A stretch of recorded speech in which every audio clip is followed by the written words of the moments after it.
यदि इस संसार में कुछ धर्म है, कुछ पुण्य है, कुछ महान है, तो परिस्थितियों के अनुसार चलना।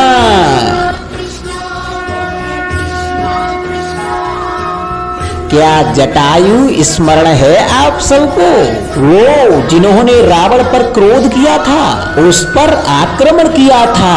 उस समय जटायु का क्रोध पाप नहीं था, बल्कि धर्म था।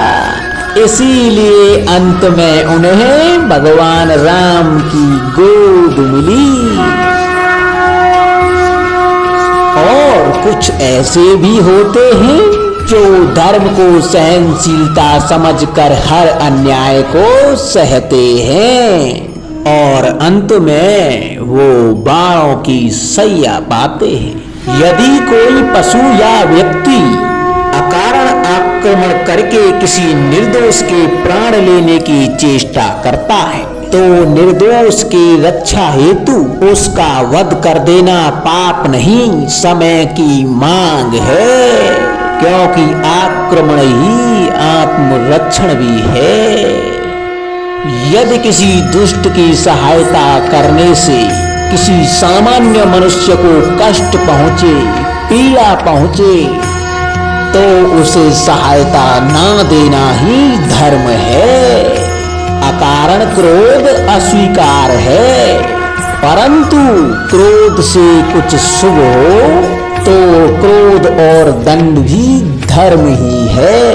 स्वीकारण, सत्य का स्वीकारण मनुष्य के लिए बहुत ही महत्वपूर्ण है।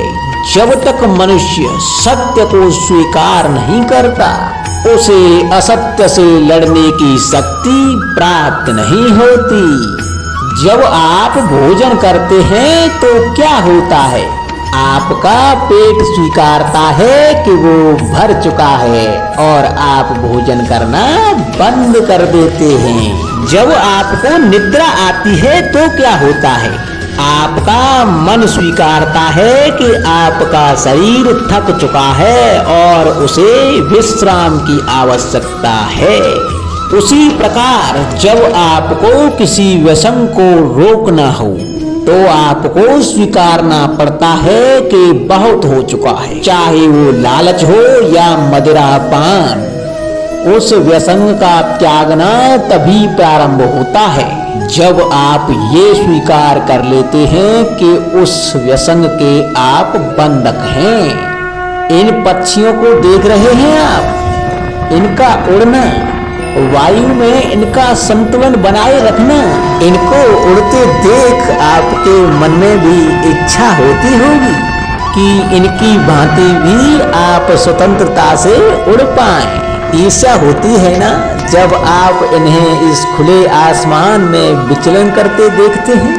परंतु कभी सोचा है इस उड़ान को पाने के लिए इन्होंने कितना परिश्रम और कितना अभ्यास किया होगा? इन्होंने कितनी बार हवा में उड़ने के बाद ये धरती पर गिरे होंगे। इस उड़ान का, इस स्वतंत्रता का ये मूल है। यदि आप ये मूल दे सकते हैं तो आप भी यह स्वतंत्रता पा सकते हैं। इन पंछियों की भांति ही तुम अपने चारों ओर किसी सफल मनुष्य को देखें तो उससे ईर्ष्या ना करें। उसके परिश्रम और उसकी पीड़ा को समझने का प्रयास करें जो उसे जहां तक लाई है। उससे प्रेरणा लें, प्रयास करें और आप भी सफल हो जाएं। हमारे जीवन का मूल आधार है करुणा। करुणा क्या है?